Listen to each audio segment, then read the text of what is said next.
Man, brother, we got a flight to catch. We're going out to California, man. Mm-hmm. Let's Now, do it. last time we talked, B.Cox, we was in California, and you painted a beautiful picture of palm trees, sunshine, and you explained to people the importance of Dr. Dre and his impact. We talked about Big Suge and Death Row and what was and the tragedy of what we never got to realize all the way, full potential. Yeah. But we're gonna do something a little bit different. That again, whenever Mac and B.Cox get together, it's a more of a we do shit that everybody don't do. We're gonna talk about a guy, his impact, his legacy, not from a rapper standpoint, but then again, he said some slick shit, whether he wrote it or not, that you cannot forget. And he is a character in hip hop, but more importantly, the genius, the visionary, and the progenitor of all of these guys on the West Coast. We cannot. Let's talk about the Godfather of Gangsta Rap on the West Coast, Eazy-E. B.Cox, the floor is yours. I mean, like, look, man, this is Eazy-E, and you mentioned it just now. Look at all the things that you talk about when you're talking about like influential artists and people. Eazy didn't write most of his rhymes. You know, the majority of them would say he didn't write himself, especially the popular ones that we saw. We knew who was writing them raps. Stature wise, he was somebody that wasn't big. Probably my height, maybe a little bit shorter than that. Okay. He wasn't a big dude. No. You know, no. I mean, he wasn't somebody that was, you know, as the ladies say, I guess ladies say whether he was ridiculously good looking or anything like that, what if lady was fawning over him or anything. I never heard that either. But and when it came to hip hop, as far as we talk about the best artist, whether, you know, as far as like skill or anything, ain't nobody gonna put Eazy up there. But you mentioned the word impact. Come on. And impact is where Eazy-E is kind of a cut above a lot of other people. Right. And yeah, the lyrics didn't write most of them, you know, didn't have really what Eazy had was presence. Ooh. I like that. And that was part of what made him big, is the fact that he had the presence to be able to keep everybody's attention. Or 5 foot nothing guy, whatever he was, that how tall he was. With early days of Jerry curl, later on braids, you know, that is amongst these other guys that are elite MCs during that, and especially elite MCs, period, with Ren and Q. And in this group, this super group that is tearing apart the scene. And nobody was a bigger star than him in that group, man. And you don't have the presence of N.W.A without Eazy. Come on. You talk about someone. I said the other day, we said that I was talking about, you know, that old dirty bastard was the heart and soul of Wu-Tang Clan. Well, Eazy was the heart and soul of N.W.A. He was. He was part of the engine which made that thing go. Because them classic N.W.A tracks and his voice on them is part of what helps set that up as some classic shit. Right? The engine. Presence is what Eazy-E had.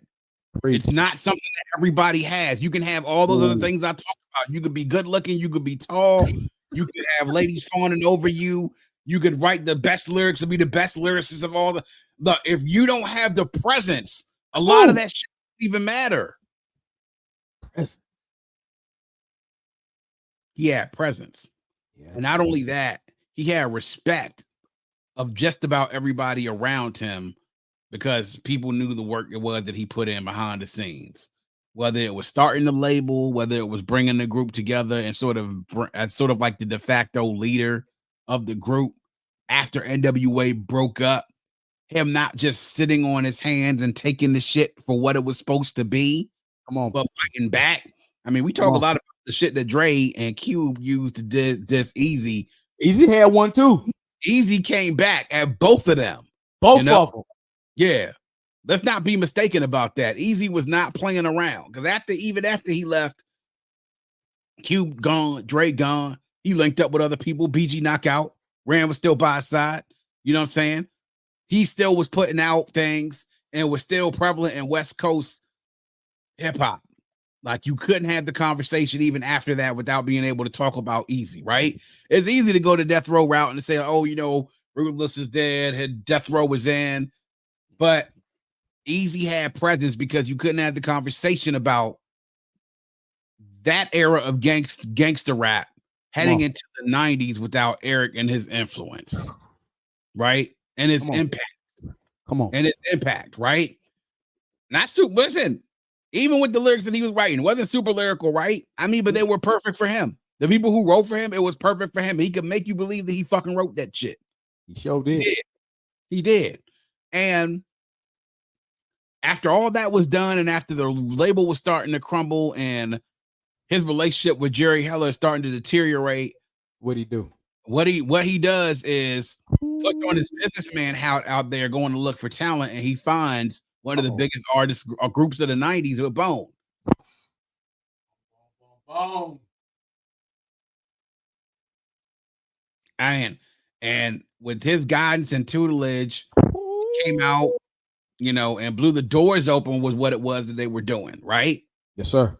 He helped to make that possible. He did. He did. So his legacy, when we talk about it, man, the body of work is his presence. I love that. Him being savvy and also him being resourceful. It all starts from back when he was hustling, you know? All that stuff is all transferable skills from hustling to music to business. It is. But, you know, Boys in the Hood doesn't work unless Eazy has presence.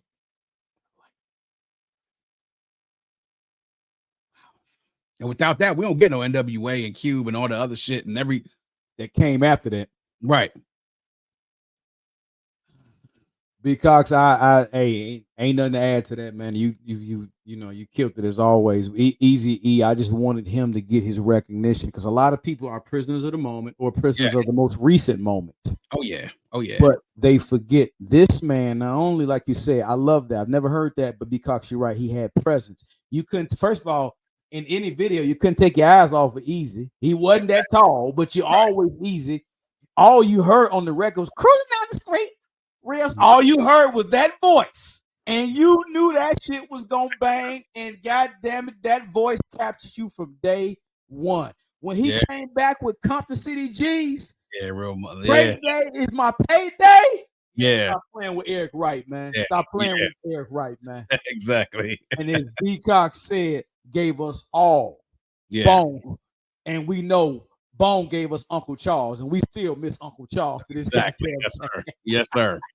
Yes, sir. Yes, we do. Yes, we do. Good stuff.